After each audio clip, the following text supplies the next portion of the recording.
বছরে জুলাই গণ অভ্যুত্থানের সময় যে সকল আমাদের ছাত্র জনতা ভাইয়েরা আত্মত্যাগ করছে তাদের প্রতি শ্রদ্ধা জানিয়ে আমি শুরু করছি।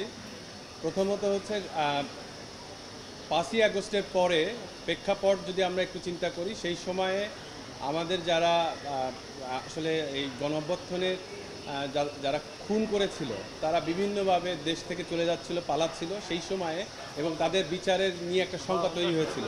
সেই সময় ইন্টারিম গভর্নমেন্টও শুরু হয় নাই।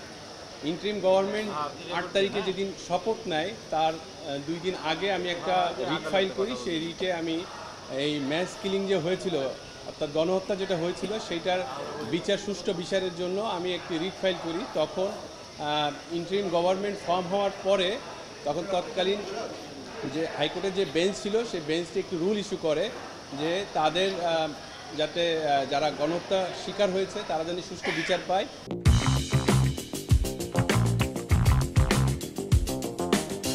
এবং সরকার যদি নেসেসারি স্টেপ নেয়। সেই রুলটার বাস্তবায়নের জন্য আমরা দেখেছি যে সরকার ইতিমধ্যে আইসিটি যেই ট্রাইব্যুনাল সেটা পুনঃপ্রতিষ্ঠিত করেছে এবং সাথে সাথে কিছু ইনিশিয়েটিভ নিয়েছে এবং অলরেডি একটি মামলা তাদের চার্জ ফ্রেমের অবস্থানে আসছে। তো সেই আঙ্গিকে আমরা এর মধ্যে ইউএনের যে রিপোর্টটি, সেই রিপোর্টটি ডিসক্লোজ হয়, যেটা এই মামলার সাথে সংযুক্ত বলে আমি মনে করেছি। তো সেই জন্য আমি আজকে একটি সাপ্লিমেন্টারি রুল চেয়েছিলাম মহামান্য কোর্টে, যে ইউএনের যে রিপোর্টটি সেটিকে একটি হিস্ট্রিক্যাল রিপোর্ট হিসেবে ঘোষণা করার জন্য। এবং এই ডকুমেন্টটা কেন হিস্ট্রিক্যাল সেটার ব্যাখ্যা আমি বলেছি যে এইটা আমাদের দেশের কোনো রিপোর্ট না, আন্তর্জাতিক একটি ফ্যাক্ট ফাইন্ডিংস রিপোর্ট। তো এই রিপোর্টটা 3টি কারণের জন্য আসলে এটাকে প্রিজার্ভ করার দরকার। প্রথমত হচ্ছে এটা এভিডেন্স হিসেবে কাজে লাগবে, যেটা আমাদের অলরেডি এভিডেন্স হিসেবে ট্রাইব্যুনালে তারা বলেছেন যে তারা এটা নজরে নিয়েছেন।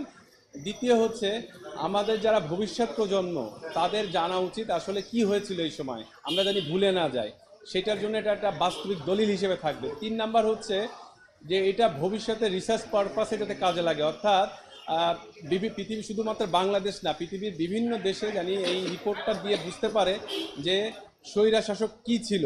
তো সেই জন্য এই গ্রাউন্ডগুলোকে আমি সমন্বিত করে মহামান্য কোর্টে আজকে একটি সাপ্লিমেন্টারি রুল চেয়েছিলাম যে এই রিপোর্টটা, ফ্যাক্ট ফাইন্ডিংস রিপোর্টটাকে জানি হিস্ট্রিক্যাল ডকুমেন্ট হিসেবে ঘোষণা করে। তো মহামান্য কোর্ট সন্তুষ্ট হয়ে একটি রুল ইস্যু করেছেন, সাপ্লিমেন্টারি রুল। আমার ওই পেন্ডিং মামলার সাপ্লিমেন্টারি রুল দিয়েছেন যে ইউএনের যে ফ্যাক্ট ফাইন্ডিং এই রিপোর্টটিকে কেন সরকারকে ডাইরেকশন দেওয়া হবে না যে ডিক্লেয়ার করার জন্য যে এটা এটা একটা হিস্ট্রিক্যাল ডকুমেন্ট, সাথে সাথে এটাকে কেন প্রিজার্ভ করা হবে না এভিডেন্স এবং রিসার্চের জন্য এবং ভবিষ্যৎ প্রজন্মের জন্য, সেটিও জানতে চাওয়া হয়েছে।